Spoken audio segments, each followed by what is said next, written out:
harvest home.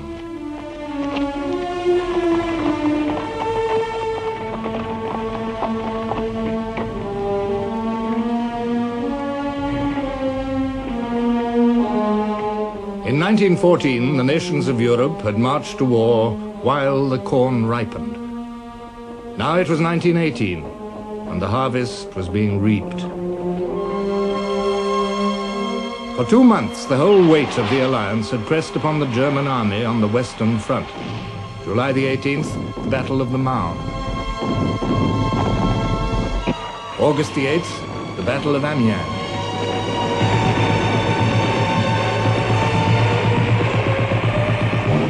August the 21st, the Battle of Bapaume.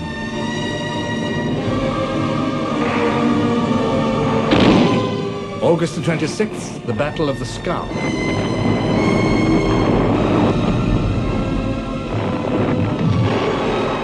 September the 12th, the Battle of Saint-Mihiel.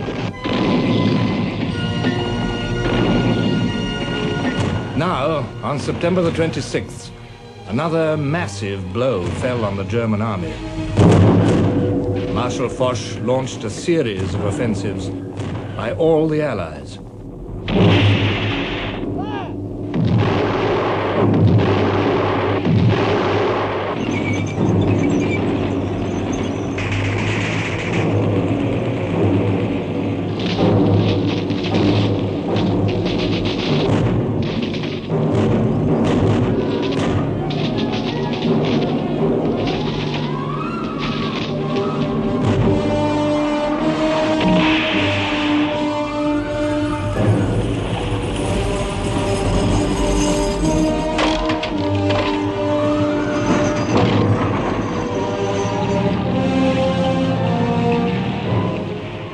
Field Marshal von Hindenburg wrote, "For us, another battle was raging side by side with those in the field.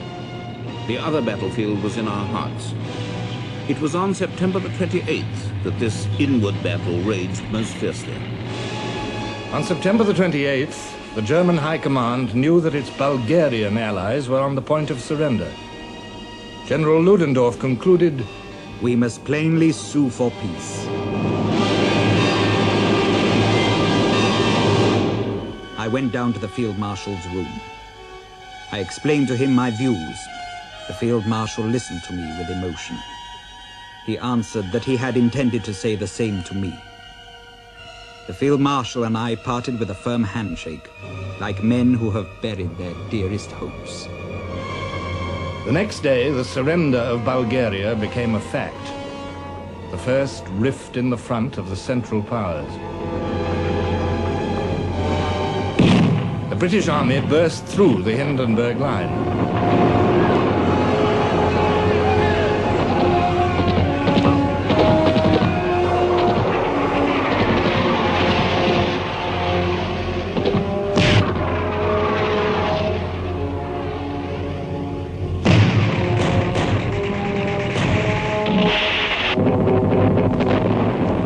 The German government and High Command held a conference at Spa, by one of the war's many ironies, in the Hotel Britannique. The ministers told the generals of the possibility of revolution in Germany herself. The generals told the ministers that the army had reached the end of its strength. Our anxieties for the army, said Hindenburg, were mingled with cares for the homeland. If the one did not stand firm, the other would collapse. I went through the streets of Frankfurt and was not saluted. I was a commissioned officer, and in the German army the order was we had to be saluted. It was not the only soldier I met who didn't salute, but there were quite a number who refused to salute. I realized that the discipline and the mood of the people was really bad. We hadn't realized it at the front, how bad it was at home. People were fed up with war. They wanted the war to be ended as soon as possible. Victory or no victory. We placed our proposals for a peace step before His Majesty. His Majesty approved our proposals with a strong and resolute heart. It had to be peace. Peace after 50 months of war. There were children going to school who had never known peace. Men had forgotten what peace was like. The very sense of the word had changed. What was peace? Whatever else it might be, it was something very difficult to obtain. The first stage towards peace must evidently be an armistice. There could be no peace while the guns continued to thunder, while the killing went on.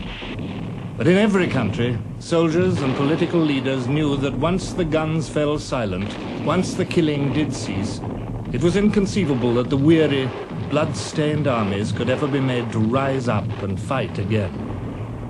And so, before there could be an armistice, there must be an assurance that it would lead to peace. And after 50 months of hatred and suspicion, how could there be such assurance? The clamor of the guns went on. Despite losses, despite exhaustion, the mood of the Allies in 1918 was implacable.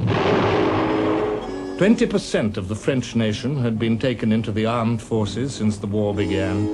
Nearly 8 million men. 3.5% of the French nation had been killed. Over 1,300,000 men. France had suffered and fought and bled as no other country had done.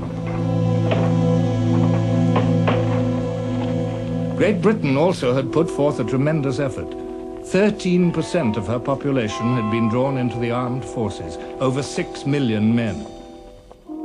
Since 1916, the toll of British dead had mounted steeply. Now they numbered 750,000, more than half the French figure.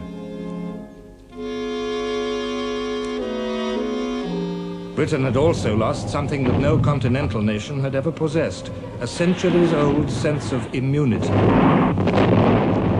Over 7.5 million tons of British shipping had been sunk by October 1918. Over 1,000 ships. A blow at Britain's lifelines which struck at every citizen. And every large city now knew that it was a potential war target. Only 1,413 people had actually been killed in air raids, but the enemy in the sky had brought war home to the British people as nothing else could do.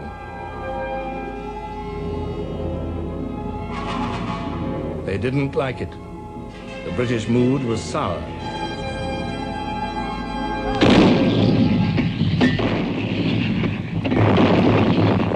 The clamor of the guns continued.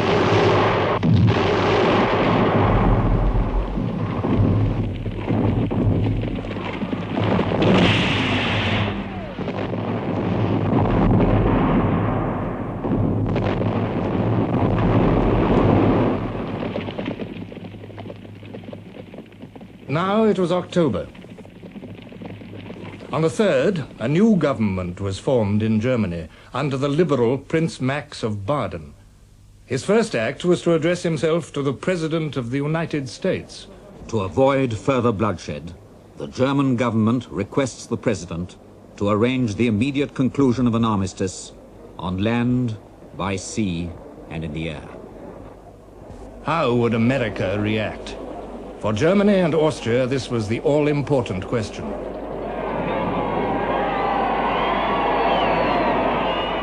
President Woodrow Wilson was the man of the hour.